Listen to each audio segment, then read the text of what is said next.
Assalamualaikum warahmatullahi wabarakatuh.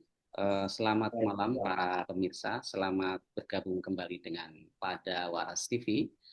Pada malam hari ini kita akan bahas satu topik yang sedang hangat, bahkan panas, saya kira 2 minggu terakhir ini, yaitu tentang eh, aksi demonstrasi di Iran. Ya, kita tahu bahwa saya kira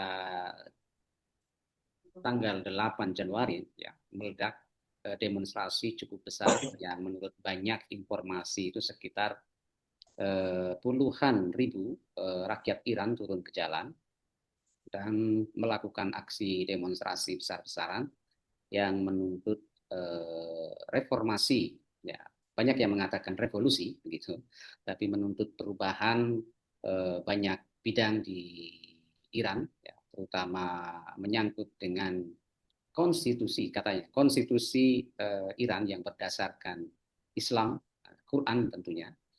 Ada tuntutan-tuntutan semacam itu yang kemudian juga dalam aksi demonstrasi ini diwarnai dengan pembakaran masjid, ada pembakaran Quran, mushaf Quran, kemudian juga ada aksi-aksi membuka jilbab kaum perempuan yang menyatakan semacam apa ya, simbol kebebasan, ya, keinginan untuk terjadinya perubahan di Iran yang menurut banyak informasi cukup merepresi kehidupan private masyarakat Iran, terutama kaum perempuan. Saya kira saya sudah mempublish satu video tentang satu kejadian ada Mahsa Amini, mungkin itu juga kemudian menjadi inspirasi yang terjadinya demo besar-besaran yang terjadi tidak hanya kali ini tapi sebelumnya, ya, dalam penglihatan saya mungkin 3-4 tahun terakhir ini. Nah, demo yang terakhir ini, demonstrasi besar-besaran yang terakhir ini cukup artinya cukup apa ya, memprihatinkan karena menurut banyak media disinyalir korbannya sampai 2.500, bahkan beberapa media mengatakan sampai 5.000. Saya kira ya tidak tahu ya kita berat. Yang jelas kalau media yang anti Iran itu bahkan ada yang mengatakan 50.000, ada media yang apa yang fansnya Iran ya mungkin mengatakan lebih sedikit, tetapi media mainstream seperti BBC, Reuters, AP itu mengatakan sampai 2.500-an sampai 3.000 gitu. Nah, ini korban yang sangat banyak, saya kira ya. Menurut banyak pengamat juga ini satu apa peristiwa demonstrasi dengan korban yang sangat besar di Iran yang tidak terjadi sebelumnya, dan banyak pengamat yang mengatakan ini mungkin akan menjadi sebab runtuhnya rejim Islam, rejim Islam yang sangat konservatif di Iran. Dan ya banyak yang mengatakan begitu karena dengan suasana apa demo yang sangat besar ini. Nah, kita akan membahas tentang disinformasi ini, ya, tentang banyaknya informasi yang mungkin saya kira kalau orang luar mungkin agak susah untuk mendapatkan informasi itu karena memang media di Iran ditutup dan internet terutama juga di blackout, ya, ditutup aksesnya sehingga agak susah juga untuk memverifikasi berita-berita itu. Nah, lebih lanjut juga kita kepingin tahu sebenarnya apa yang terjadi di lapangan, ya mungkin banyak banyak apa berita informasi yang beredar, tapi saya kira kalau bukan orang yang pernah tinggal di sana, ya cukup lama atau bolak-balik di sana, sepertinya agak susah untuk bisa memberi atau mendapatkan gambaran yang lebih objektif tentang apa yang terjadi di Iran. Nah, kita malam ini mau supaya bisa melihat lebih lebih apa ya, lebih terbuka, lebih objektif mungkin apa yang terjadi di Iran. Nah, narasumber pada malam hari ini sahabat lama senior saya di UGM dan juga di pesantren, Mas Ubed Abdillah Syarif. Beliau ini aslinya orang Sunda di Majalengka, tapi sudah melalang buana. Setahu saya beliau dulu S1 di Filsafat UGM, kemudian meneruskan S2 di program studi agama dan lintas budaya di UGM juga, dan S3 sekarang. Nah, apa ini core-nya ini. Kang Ubed ini S3-nya di Al Mustafa University, ya, Al Mustafa University di Qom, di Ya. Teheran di Iran, ya. Kang Ubed juga saya tahu pernah menjadi wartawan dan sekarang sebagai dosen di Pradita University di Summarecon di Jakarta Utara, saya kira, ya. Baik, untuk lebih mungkin mendapatkan gambaran lebih jelas, mungkin Kang Ubed bisa cerita sedikit tentang eh, hubungannya Kang Ubed dengan Iran, gitu. Mangga. Oke, ya baik. Terima kasih Ustadz Ali Amin atas undangan dan kesempatannya. Saya ingin mengawali begini, ya. Jadi uh, menyimak ke introduction dari Mas Ali Amin ini, mungkin bisa saya simpulkan itu adalah sebuah hasil dari apa ya, penerimaan masyarakat ataupun publik umum tentang bagaimana Iran, gitu Ya, ya. Karena Iran itu memang salah satu ya, kalau tidak disebut satu-satunya negara yang paling banyak disalahpahami, paling banyak bukan disalahpahami, tapi kurang betul-betul dimengerti. ya, Dan publik mungkin tidak salah ya, dalam artian karena memang satu media alternatif, media di sana itu sangat didominasi ataupun dikontrol ya. Istilahnya kalau kita sering membaca beberapa media yang mungkin kita pernah lihat, pernah baca, disebut Iran State Control Media. oke. Jadi media yang sangat dikontrol oleh negara memang. Ya, ada satu teman di sana yang senior sudah lama di Iran gitu ya, dan mereka bekerja di media-media milik negara. Jadi hampir semua publikasi tentang Iran eh, yang muncul dari Iran itu memang dikontrol oleh negara gitu ya. Nah, di sisi lain sebaliknya kita juga banyak menerima membaca mungkin media-media yang sebaliknya dikontrol ataupun diproduksi, dipublikasi oleh media-media yang berafiliasi ke barat. Ya, misalkan ya mungkin sebagian besar barangkali yang publik baca itu sumbernya adalah media-media yang berafiliasi ataupun diproduksi oleh barat. Dalam hal ini barat itu ya kita menyebut katakanlah Amerika, kemudian di Amerika sendiri kan kita tahu media itu dikuasai oleh sahamnya ataupun ini oleh katakanlah apa namanya di Amerika itu kan um, kita tahu bos-bos ataupun mafia media itu kan berafiliasi ke Yahudi misalkan, ya. Ya. Nah, jadi kecenderungannya kemudian media-media yang berafiliasi ataupun diproduksi oleh Barat itu memang memiliki bias kepentingan Barat dalam hal ini. Dalam konteks itu, ya selalu kemudian saya baru betul-betul memahami bagaimana Iran melakukan perlawanan terhadap Barat itu bukan hanya sekedar misalkan ada sosialisme, kapitalisme, tapi bahkan mungkin menjadi ideologi ya. Jadi Hmm. perlawanan terhadap Barat itu, terhadap Amerika itu udah salah satu ideologi yang paling kuat di Iran. Gitu. Dan ya Barat selalu dipandang sebagai musuh. Hmm. Ya, Barat, Yahudi, Zionis, Israel itu adalah musuh. Istilahnya kalau teman-teman di sana, Amerika itu setan besar. Ya, ya. Israel itu setan kecil, kira-kira begitu. Nah, dalam konteks itu narasi yang kita terima di publik itu memang kemudian hanya dua arah itu. Artinya satu yang diproduksi oleh media yang dikontrol oleh negara Iran gitu ya. Mungkin kalau bisa menyebut IRIB. IRIB itu Iran Radio apa ya? Internasional sorry saya lupa. Internasional Radio Irna, ya? Broadcasting IRIB, pusatnya di Oh, IRIB. IRIB News gitu ya. Tapi di luar itu ada anak medianya yang lain gitu ya. Ada Iran Radio, kemudian ada IRNA ada juga yang diproduksi untuk bahasa Melayu khususnya gitu ya. Nah, ada beberapa teman yang di sana ya yang bekerja di sana yang sudah lama begitu ya. Dan ya memang um, testimoninya adalah semua harus sepengetahuan atau kontrol negara gitu ya. hmm. Nah, dalam konteks itu tadi ke introduksi yang disampaikan oleh Mas Ali Amin gitu ya. Agak sulit kemudian kita untuk menerima ataupun menilai objektivitas masing-masing gitu ya. Jadi kalau dari misalkan dalam narasi korban dan dalam narasi aksi-aksi yang terjadi sejak akhir tahun lalu sebetulnya, ya. Nah, pemerintah Iran, pemerintah Islam revolusioner, kalau bicara soal pemerintah Iran itu harus kemudian menyebutnya dengan revolusi, ya, pemerintahan revolusi Islam Iran. Ya, karena konteksnya pemerintahan Islam itu adalah hasil dari revolusi Islam tahun 1979. Ya.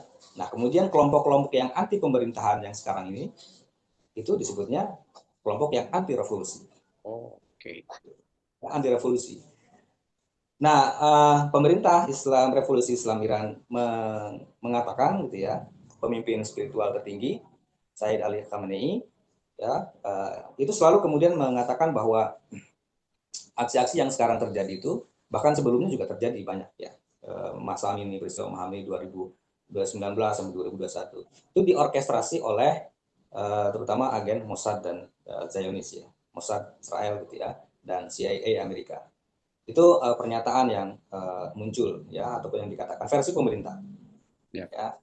Nah, sementara yang kelompok yang aksi ini sebetulnya beragam ya. Kalau saya sempat diskusi dengan teman yang lama dan betul bekerja di Nirib itu, mungkin bisa digambarkannya beberapa kelompok yang katakanlah tadi anti revolusi itu ya. Kalau pada masa kasus Masa Am ini, itu kemudian kan yang menjadi isunya adalah terkait dengan perempuan. Makanya slogannya adalah Zen Zedegi Ozodi. Zan Zedegi Ozodi. Jadi Zan itu perempuan, Zan Ozodi itu kebebasan, ya. Zedegi itu hidup. Jadi kebebasan perempuan khususnya dalam kasus Masa Am ini. Pemicunya adalah ya versi pemerintah tentu Mas Ami ini seorang perempuan, gadis, saya lupa, saya usia mungkin 20, 30 gitu ya. 22. Ditangkap ya oleh pihak keamanan karena dianggap menggunakan hijab secara tidak proper sesuai dengan ketentuan syariat di sana gitu ya. Itu versi yang muncul gitu ya. Dan kemudian meninggal dalam custody. Custody itu apa? Semacam ini ya, polisi, kantor polisi. Jadi dibawa ke kantor polisi, kemudian dikatakan di persekusi, kemudian meninggal. Nah, tapi ya pada pemerintah tidak meninggalnya karena sakit. Gitu ya. Nah, tapi kemudian oleh media Barat difabrikasi sebagai itu kekerasan, akibat kekerasan aparat keamanan.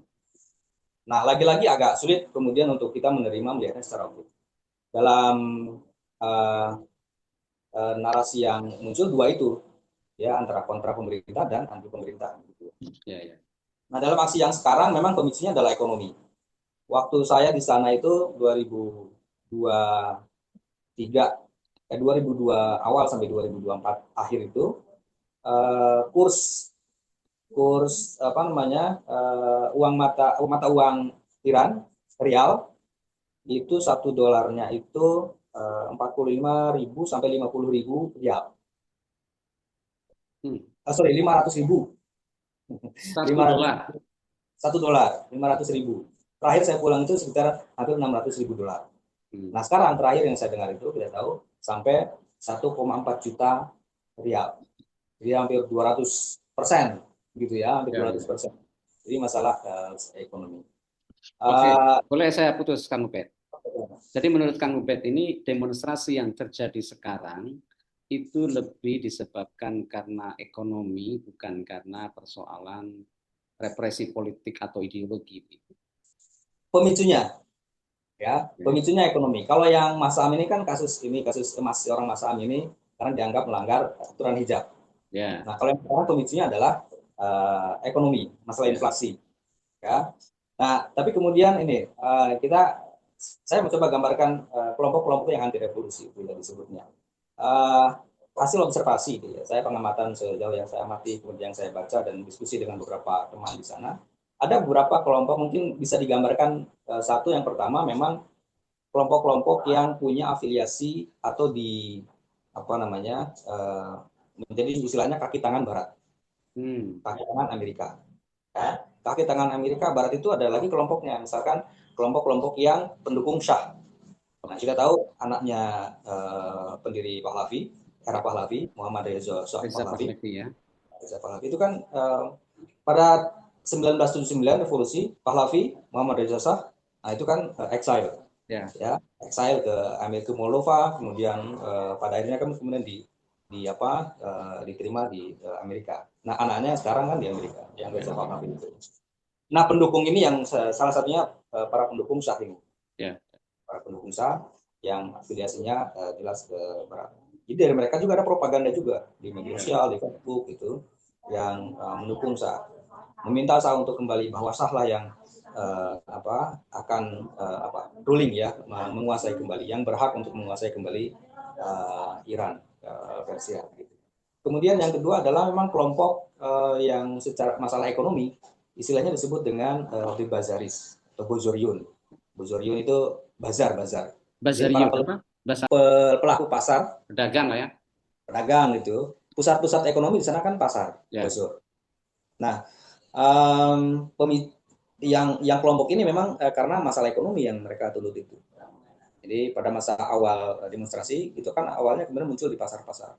Mereka menuntut penanganan masalah ekonomi lebih baik gitu ya. Kemudian pasar-pasar memaksa mereka untuk menghentikan aktivitas di pasar gitu ya. Ya karena inflasi yang tinggi itu kemudian mereka jadi sulit ya. Artinya ketika mereka belanja gitu kan dengan harga sekian, tapi untuk menjualnya kembali itu kan jadi sulit. Masyarakat juga sulit akhirnya untuk bertransaksi. Berarti, sorry Mas Ubed, itu tadi bazar itu berarti para pedagang ini kan komoditas perdagangan juga, mereka banyak tergantung, artinya apa yang didagangkan juga impor juga kan? Iya, kalau yang pangan itu kebanyakan lokal ya. Ya, pangan.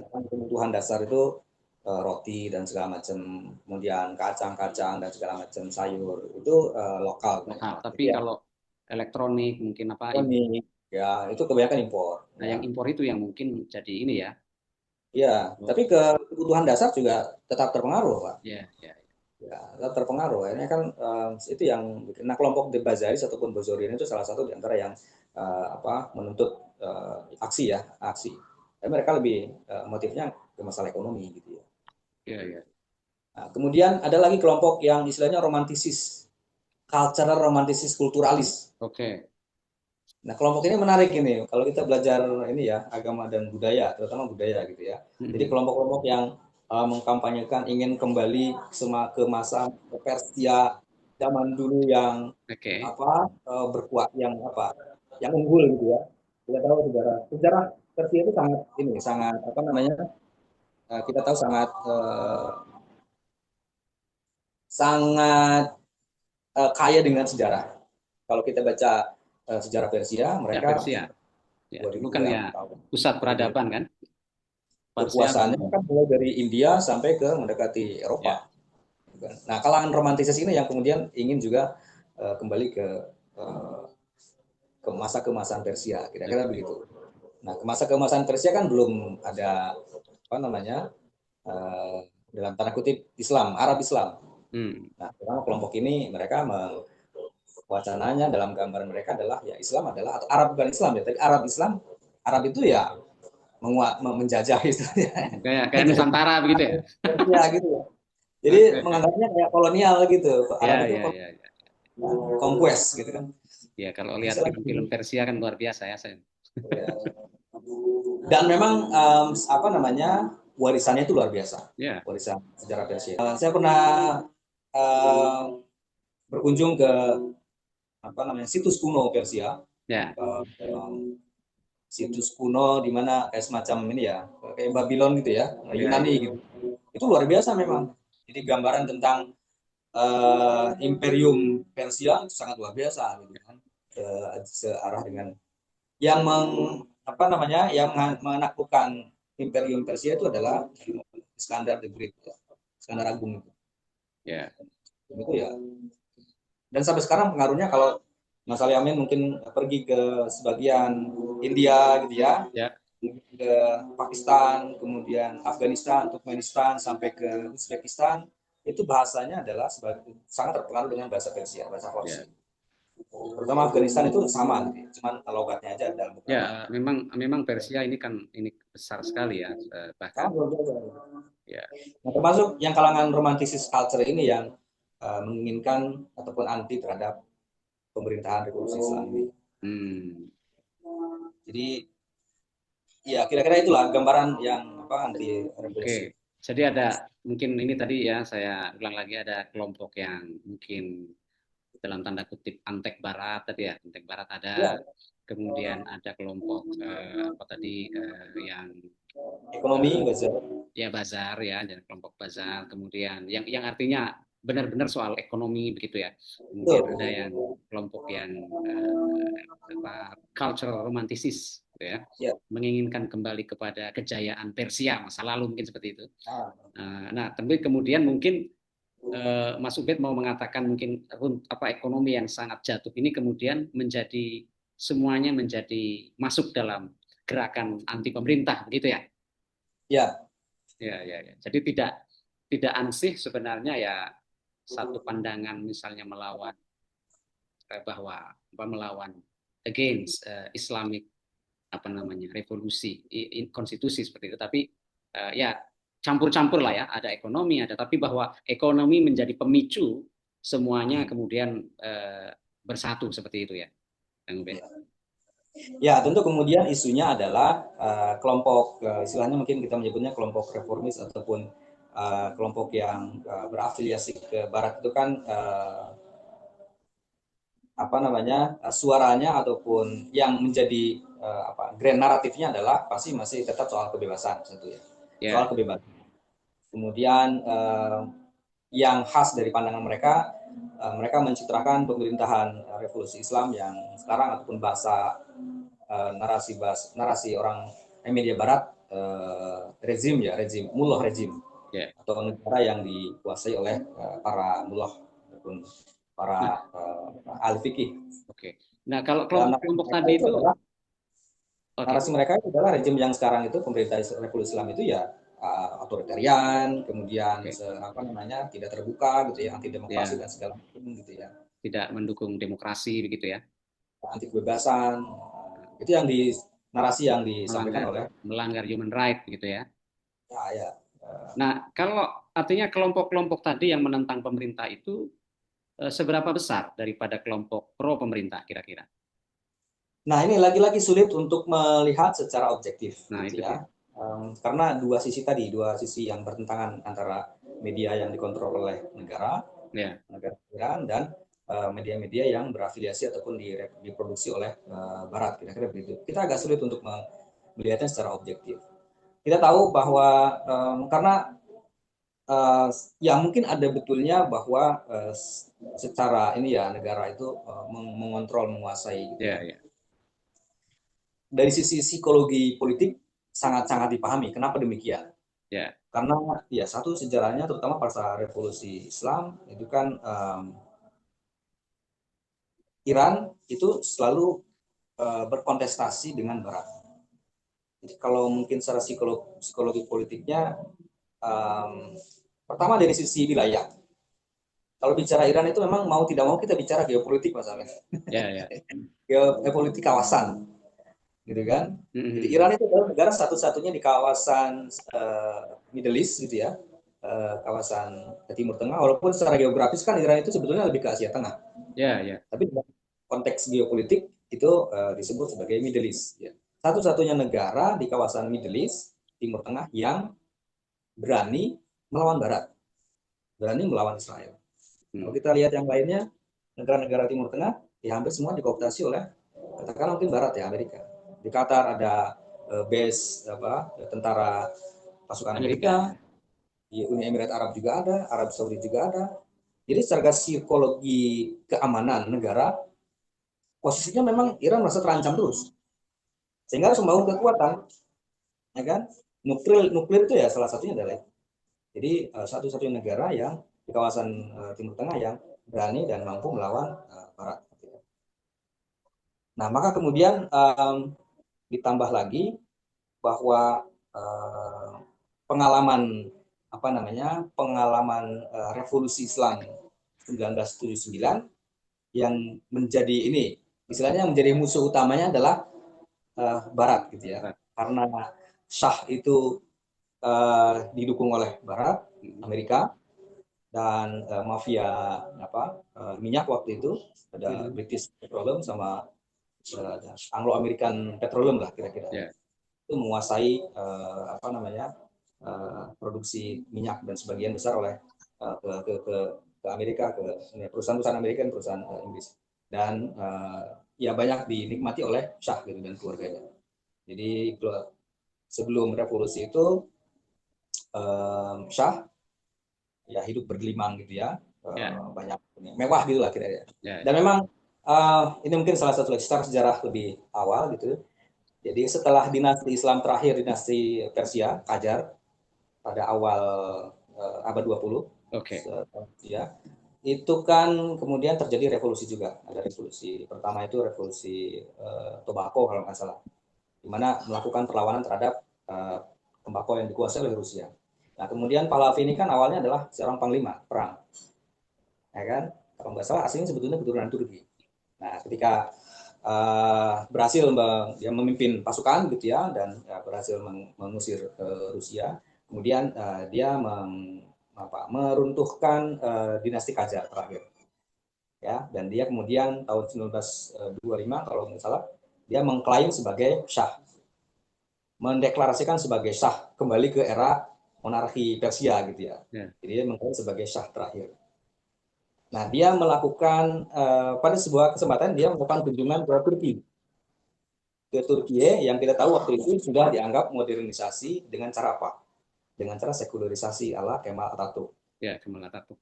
Ya, ada dokumen di situ Pahlavi berkunjung ke Turki dan ingin mengadopsi kesuksesan Turki Atatürk ya dengan cara sekularisasi. Nah, kita tahu sekularisasi di situ adalah ya, di Turki kemudian era era Atatürk mereka memisahkan agama dalam hal ini Islam, ya, bahkan mempersekusi para ulama, menutup masjid segala macam atas nama modernisasi gitu ya.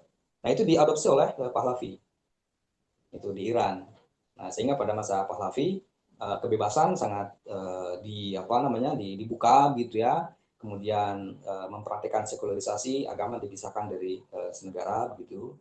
Dan dalam banyak hal memang rezim Pahlavi melakukan membuat fondasi modernisasi di Iran, infrastruktur ya, kemudian modernisasi kereta dan segala macam, Hmm. itu masa Pahlavi kemudian. Ya. Nah, yang salahnya kemudian adalah ya dalam proses itu sebetulnya kelompok-kelompok nasionalis juga muncul, bahkan sosialis gitu ya, bahkan komunis ya, menjelang sampai tahun 69 79 gitu ya. Jadi sebetulnya revolusi Islam itu, katakanlah revolusinya ya, kita menyebut revolusinya ya bukan semata-mata karena kelompok Islamis sebetulnya, tapi juga ada banyak kelompok di situ yang memang sudah tidak sudah muak dengan Syah, Ya. kelakuan Syah ini. Tapi kemudian yang menjadi simbol pemersatu itu adalah kemudian Khomeini. kalangan Islamis, dalam hal ini spiritualis Islam, Ayatullah Imam Khomeini. Hmm. Nah, itu yang menyatukan kelompok anti Syah melakukan revolusi, dan kemudian itu yang lebih kuat pengaruhnya gitu, sehingga kemudian yang muncul adalah ya Ayatullah kalangan agamawan ya yang melakukan perlawanan.